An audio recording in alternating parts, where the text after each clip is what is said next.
Bonjour peuple de Dieu, c'est le pasteur Jérémie, aussi connu sous le nom de pasteur Loïc.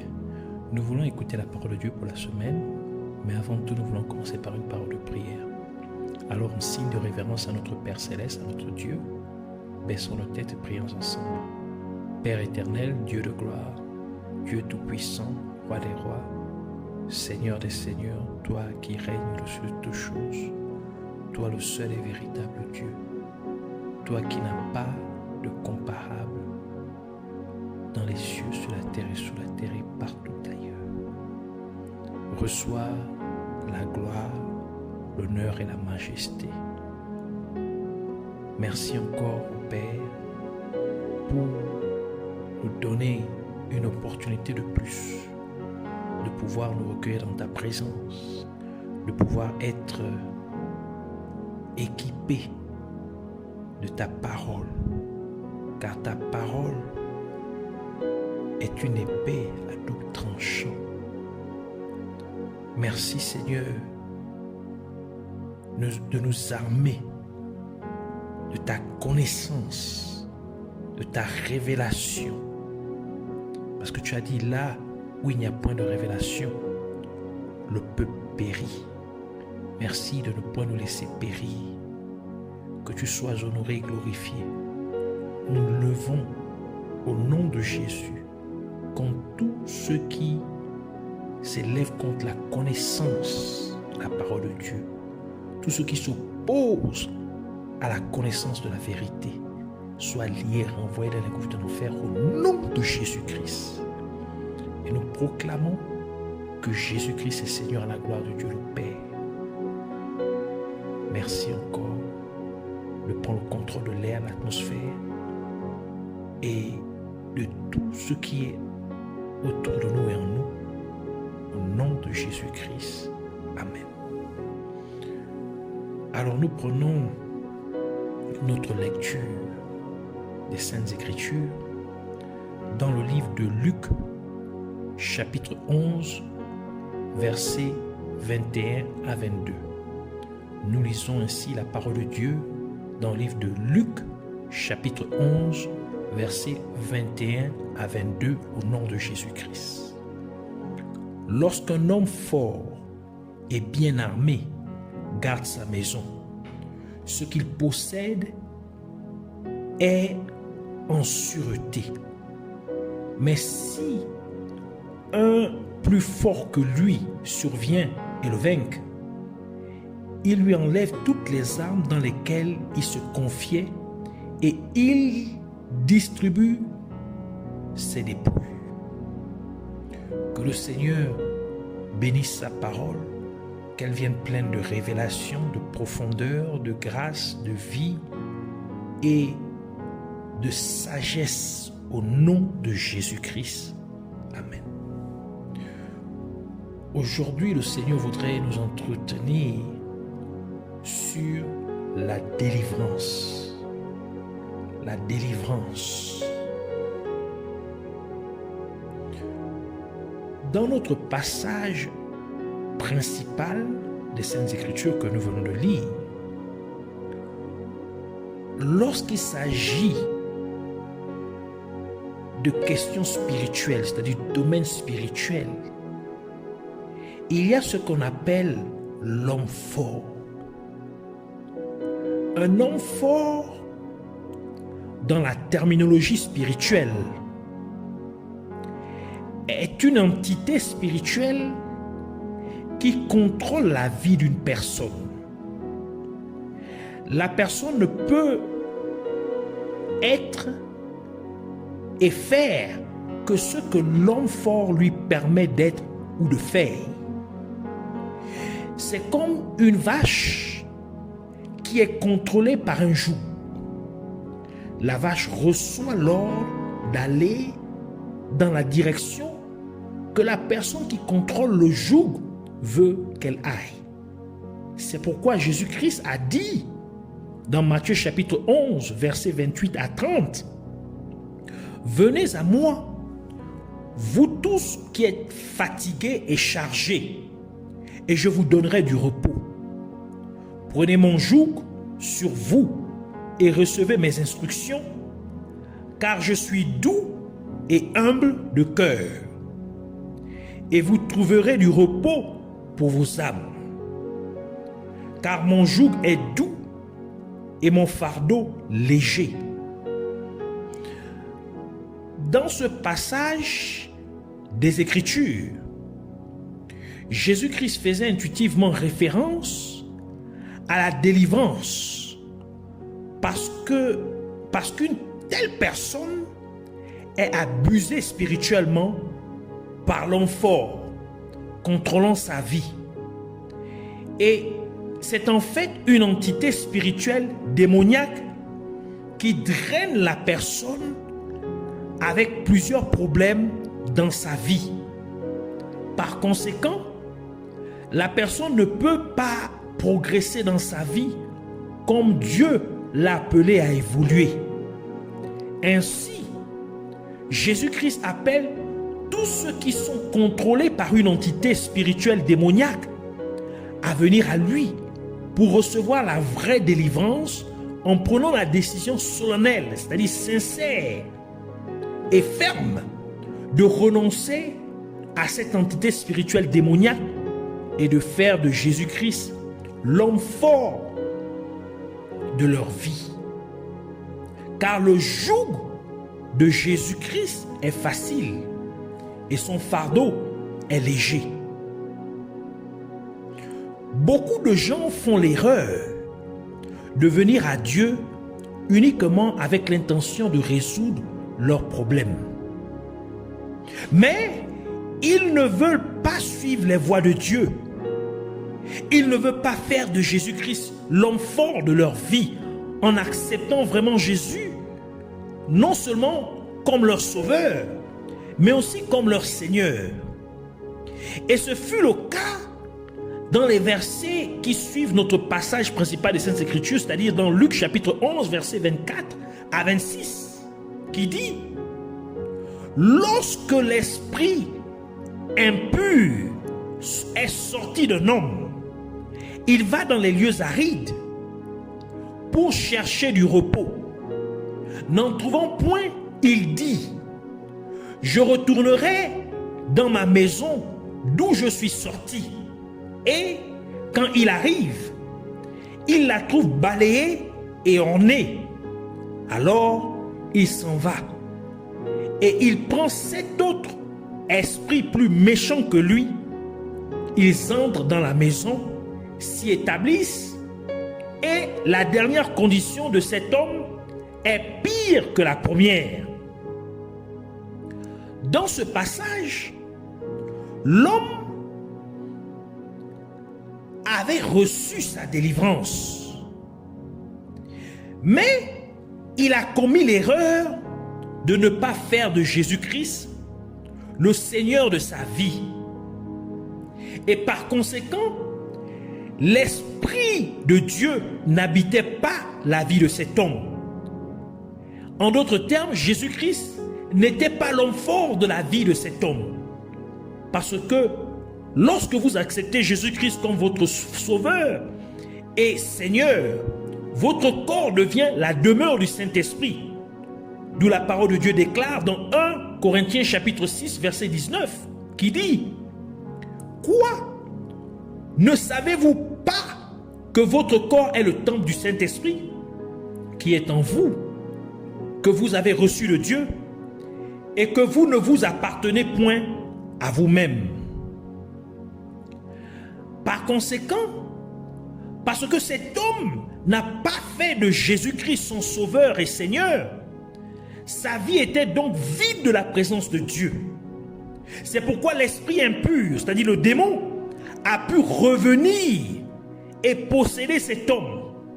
Mais cette fois, le démon n'est pas venu seul, mais il a passé des accords, des alliances avec des démons plus méchants, c'est-à-dire plus forts que lui, c'est-à-dire des démons de haut rang, donc supérieurs à lui. Et en conséquence, la vie de cet homme est devenue pire qu'elle ne l'était avant qu'il n'ait reçu sa délivrance. C'est pourquoi il ne suffit pas seulement qu'une personne reçoive sa délivrance, mais il est encore plus important de garder votre délivrance, de préserver votre délivrance. Car si vous ne le faites pas, votre vie deviendrait pire qu'auparavant. Et le seul moyen pour vous de préserver votre délivrance est de faire de Jésus-Christ l'homme fort de votre vie, en acceptant Jésus-Christ comme votre Sauveur et Seigneur. Cela signifie que vous devez mener une vie de sainteté en vivant dans l'obéissance à la parole de Dieu. La délivrance est le processus de se libérer des prisons spirituelles, des servitudes spirituelles, des limitations et des obstacles. Et tout cela, ces problèmes se manifestent dans le domaine physique. Donc la délivrance, c'est le processus de se libérer de tout ce qui peut vous empêcher de progresser dans la vie. Ces troubles peuvent être causés soit par vous en raison d'infractions aux lois ou aux principes de Dieu, ou par des abus illégaux des puissances des ténèbres, ou par des abus illégaux des membres de votre famille qui ont une autorité spirituelle sur votre vie, tels que votre père biologique ou votre mère biologique. Une illustration: dans une nation, les lois sont établies. Si quelqu'un enfreint les lois de cette nation, il peut être envoyé en prison. Ainsi, sa vie devient maintenant limitée, car il est réduit par les 4 murs de la prison, ou encore les 4 murs de sa cellule. Ou quelqu'un peut être faussement accusé et par conséquent aller en prison. Ou le président du pays ou un gouverneur peut abuser de son pouvoir ou de son autorité pour mettre quelqu'un en prison. De la même manière, Dieu est le créateur de tout. Comme le dit Genèse chapitre 1 et 2.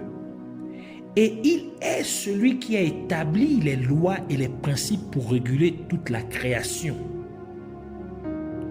D'où le livre de Psaume déclare dans Psaume 1, verset 1 à 2 qui dit: Heureux l'homme qui ne marche pas selon les conseils des méchants, qui ne s'arrête pas sur la voie des pécheurs et qui ne s'assied pas en compagnie des moqueurs, mais qui trouve son plaisir dans la loi de l'Éternel et qui la médite jour et nuit. Ces lois et principes de Dieu sont spirituels, car Dieu est esprit, comme le dit Jean chapitre 4 verset 24. Mais bien que spirituels, ils régissent le domaine physique. Romains chapitre 7 verset 14 dit: nous savons en effet que la loi est spirituelle. La première partie du verset. Ainsi, le domaine spirituel dirige le domaine physique. Le monde spirituel dirige le monde physique. Si quelqu'un enfreint donc les commandements de Dieu, il peut se retrouver dans une prison spirituelle. C'est pourquoi Jésus-Christ a dit dans Jean chapitre 8 verset 34: en vérité, je vous le dis, leur répliqua Jésus, quiconque se livre au péché est esclave du péché.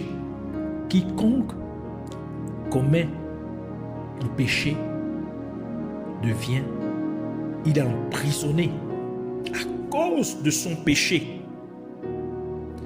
Certains types d'infractions à la loi ou au principe de Dieu et d'abus illégaux. Par exemple, briser l'un des commandements de Dieu. Un Exode chapitre 20, versets 1 à 18 qui donne tous les 10 commandements. Ou encore aller ou toucher les propriétés de Satan sans la permission de Dieu. Cela peut être un lieu qui appartient à Satan, des objets ou des personnes, et ainsi de suite. Une malédiction prononcée sur quelqu'un par son père ou sa mère, son père biologique ou sa mère biologique. Un sort lancé par des sorciers ou des magiciens. Ça, ce sont des abus illégaux parce qu'ils n'ont pas de droit légal contre une personne parce qu'ils ne sont même pas de la même lignée familiale. Ou l'imposition des mains sur quelqu'un par les agents humains du royaume des ténèbres qui prétendent être des hommes ou des femmes de Dieu. C'est pourquoi faites attention là où vous allez prier. Rassurez-vous que ce soit une véritable église de Dieu. Vous devez demander toujours à Dieu de vous guider et vers l'endroit où vous devez communier avec les frères et les sœurs. Ne vous lancez pas parce que vous suivez les autres, parce que c'est une église de renom, où le pasteur, c'est un pasteur vraiment connu. Non. Vous devez communier dans une église parce que c'est là-bas où Dieu vous a envoyé, c'est là-bas où Dieu vous plante. Parce que si l'homme de Dieu, soi-disant homme de Dieu, est en fait un agent du royaume des ténèbres, alors il va vous posséder avec des démons. Donc, les recours que vous pouvez avoir lorsque vous avez un problème spirituel, lorsqu'il y a une possession démoniaque, pour les cas généraux, si quelqu'un enfreint les lois ou les principes de Dieu, il doit d'abord se repentir, confesser ses péchés et prendre une ferme décision de les abandonner et demander à Dieu de lui pardonner et de le purifier par le sang de Jésus-Christ. Car la parole de Dieu dit que c'est le sang de Jésus-Christ qui a été versé pour la remission de nos péchés, c'est-à-dire pour le pardon de nos péchés. Et la Bible dit que sans effusion de sang, il n'y a point de pardon de péché. C'est pourquoi Jésus a fait couler son sang. Son sang a coulé à la croix de Christ. C'est pourquoi il a été blessé. Ensuite, la personne doit prendre l'autorité au nom de Jésus-Christ et chasser tous les démons affectant sa vie à cause des offenses faites envers Dieu. Il est important de préciser que la personne doit être née de nouveau, afin que son autorité spirituelle sur Satan et les démons et toutes les puissances des ténèbres soit établie ou restaurée au nom de Jésus-Christ. Si quelqu'un est illégalement abusé spirituellement par les puissances des ténèbres, il doit simplement prendre l'autorité au nom de Jésus et par le pouvoir qui lui a été donné par Jésus-Christ. S'il est né de nouveau, il doit prendre l'autorité et se libérer au nom de Jésus. Commander à ces démons de disparaître, de libérer sa vie au nom de Jésus-Christ. Et ils vont se soumettre. Il ne doit pas douter. Tout ce dont vous avez besoin, c'est de prier avec autorité au nom de Jésus, ayant la foi. Il ne faut pas douter. Parce que la parole de Dieu déclare que celui qui doute, qu'il n'espère point recevoir quoi que ce soit de Dieu, car il est instable dans sa foi. Il existe 3 voies ou portes principales qui peuvent mener à une possession démoniaque directe. La première porte principale de possession démoniaque est la porte de l'hérédité spirituelle. Et cela est décrit dans le livre d'Exode. Exode chapitre 20, versets 4 à 6 qui dit: tu ne te feras point d'image taillée. Ici c'est Dieu qui parle au travers de Moïse. Ni de représentation quelconque dans des choses qui sont en haut dans les cieux, qui sont en bas sur la terre et qui sont dans les eaux plus bas que la terre. Tu ne te prosterneras point devant elles et tu ne les serviras point, car moi, l'Éternel ton Dieu, je suis un Dieu jaloux, qui punit l'iniquité des pères sur les enfants jusqu'à la 3e et la 4e génération de ceux qui me haïssent, et qui fait miséricorde jusqu'à 1000 générations à ceux qui m'aiment et qui gardent mes commandements. L'hérédité spirituelle fait référence aux bagages spirituels ou possessions spirituelles qui sont transmises d'une génération à l'autre dans une famille particulière. Dieu a dit qu'il punira l'iniquité des pères sur les enfants jusqu'à la 3e et la 4e génération. Cela signifie que les péchés commis par une personne peuvent amener quelqu'un à être possédé par des démons. Et ces démons auraient le droit spirituel légal d'étendre leur contrôle sur la lignée familiale de la personne en possédant également spirituellement les descendants de la personne jusqu'à la 4e génération. À moins que quelqu'un dans la lignée familiale se répande des péchés qui ont donné à ces démons un accès spirituel légal pour posséder la lignée familiale. Et par la suite, la personne briserait le joug de ces démons par une prière intensive au nom de Jésus-Christ. Et le principe est le même également pour une malédiction familiale. C'est le même principe parce que derrière toute malédiction, il y a une entité démoniaque qui opère pour faire appliquer la malédiction. Une personne peut discerner qu'il y a des démons d'hérédité spirituelle opérant dans sa lignée familiale lorsqu'elle voit que le même mal qui lui arrive est également arrivé à son père ou à sa mère ou à l'un de ses grands-parents, ainsi de suite, ou cela arrive à l'un de ses propres enfants. Là, il doit discerner et dire qu'il y a quelque chose qui est anormal. Il y a quelque chose qui est transmis d'une génération à une autre. Ainsi, il doit se lever dans la prière et se repentir, chercher, discerner qu'est-ce qui a apporté cette chose, ce mal dans la famille. Qu'est-ce qui a permis à ce mal de rentrer? Trouver la faute qui a été commise et se repentir de cette faute.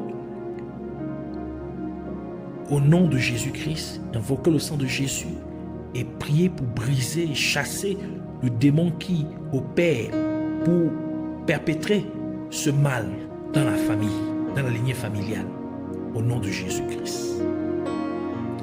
Et c'est là que le cordon ombilical spirituel s'applique également. Car c'est pareil quand un enfant naît physiquement.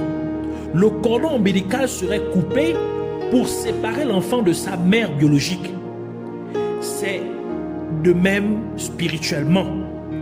Quand un enfant naît physiquement, c'est important pour les parents de l'enfant de prier pour que l'enfant coupe le cordon ombilical spirituel qui relie l'enfant au péché de ses parents et de sa lignée familiale, que ce soit du côté maternel comme du côté paternel. C'est pourquoi Dieu a parlé au peuple d'Israël à travers le prophète Ézéchiel en disant dans Ézéchiel chapitre 16 verset 3 à 4 qui dit: tu diras ainsi par le Seigneur l'Éternel à Jérusalem, par ton origine et ta naissance, tu es du pays de Canaan. Ton père était un Amoréen et ta mère une Étienne.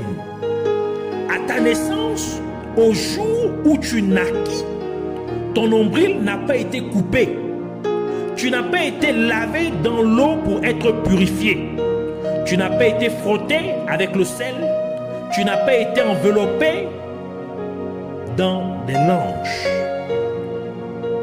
Une autre porte principale que les démons peuvent utiliser pour posséder une personne est le péché d'idolâtrie qui est commis par la personne.